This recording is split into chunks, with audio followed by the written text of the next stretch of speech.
exactly 6 years ago. Tell me how many people have died at the hands of the police in the 6 years since we came here? I want a figure. I'll save you time because none of you are going to tell me the figure. So I'll tell you the figure. 121 people have died at the hands of police officers, whether that be in police custody, whether that be shootings, whether that be those who are locked up in mental institutions, or those that they chase in car chases. 121. So when people ask me, what may I do here today? Why are you still marching, staff? I tell you why. It's because they have to remember the name of Mark Duggan. They have to remember the name of Jermaine Baker. And they have to know that we remember. And the minute you forget, they're going to come back again. They killed 121 people in 6 years. 23 of the 121 people were what they call BME. That's 1/6. That's not necessarily a disproportionate figure. But what we found from the statistics are that black people, BME people, are twice as likely as your average white person to receive violent service from the police force. So some white people, middle class, most probably, can call them and expect of them a police service. But in communities of ours, black and brown, we don't get no police service. There's still the police force. Recently, they were forced to give out statistics about the amount of times that they use violence on people. And guess what? Black people were disproportionately represented in those figures too. Disproportionately. Black people disproportionately represented in every statistic you can get when it comes to policing. But the general discourse is that black people have to take care of their youths, black people are not using their youths. Well, let me tell you about a piece of research that was done recently that says this. 71% of serious youth violence in London and the rest of the country is not caused by young black people. And some of you may be surprised at that statistic, because if you listen to the media, you think brothers are killing brothers on every single corner out there. Don't get me wrong, shit happens too much. Much too much. But the way they play it out, you think it's only we doing it. The other day, someone put in a freedom of information request to the Metropolitan Police to ask them about the police service and to ask them about the Matrix and to ask them about gangs in London. And this is what they said in their answer.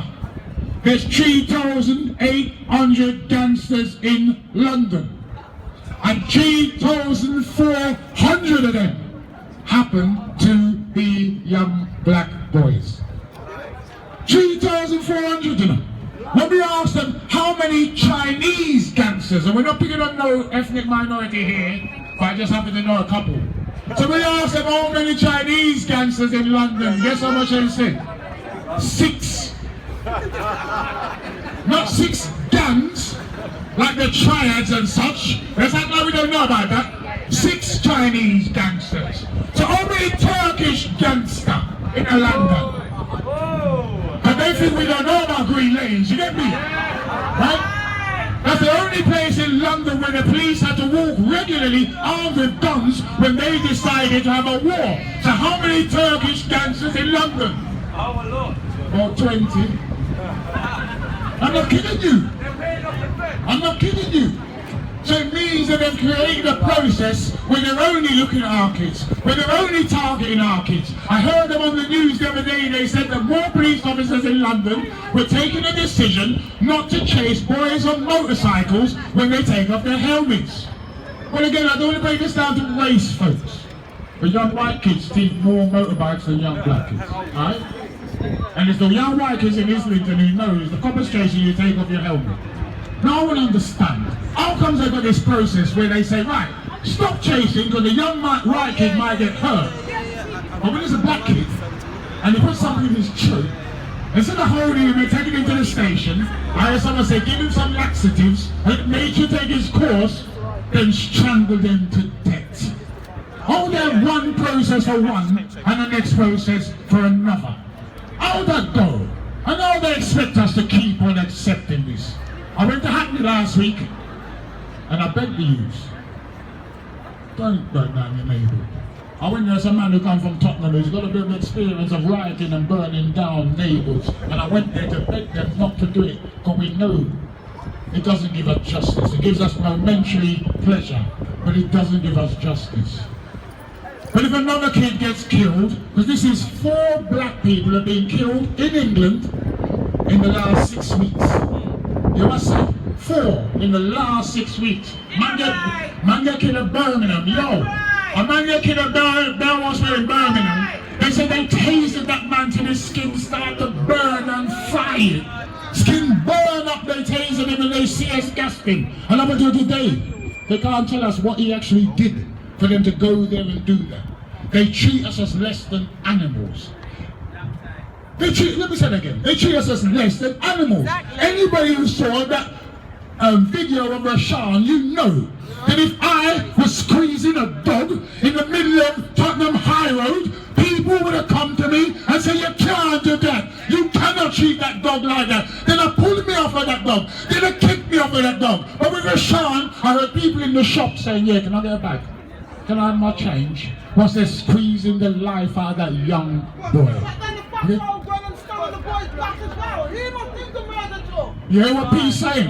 What she's saying now is, it ain't just the police. It's as if the police looked across the pond and saw what's going on in America and decided that they want a piece of that action, that they want to do something like what their brothers in America did, and then they started, but now it's getting worse because here what? The guy that was there was not undercover, he was a civilian. Policeman. He was a civilian. Up in Leicester, they killed a guy called Brian, and again it was police and civilians. This is going back to the 70s, when we used to stand up, when we used to beat National Front, they'd run down the corner for their mates in the police, and they'd come back to us, National Front and the police, arm in arm. The racists and the racists are coming to take us. But listen, we got some holy people here today. We're really fortunate. We got people here from Hillsborough.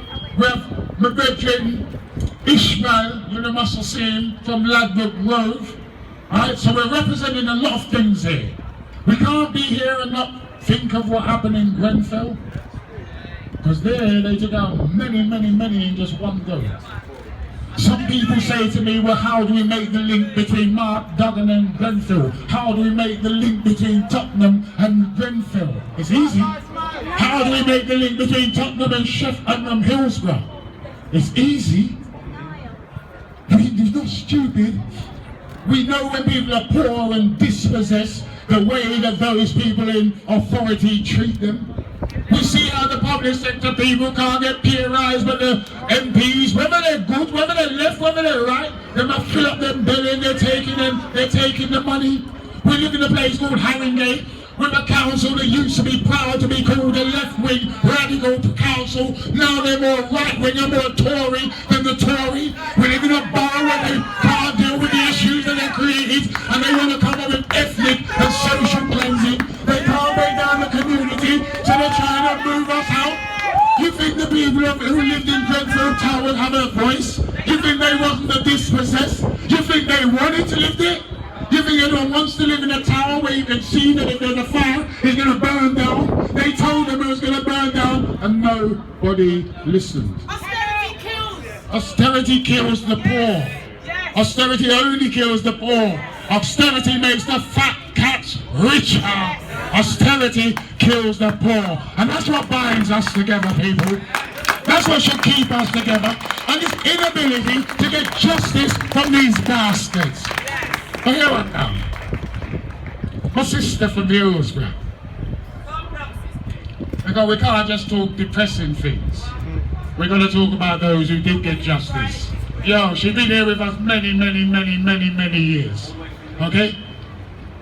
And it's good to be beside someone who has fought the fight and got some justice. Because too long we're told we can't do it. But if we're not try, we're not going to do it.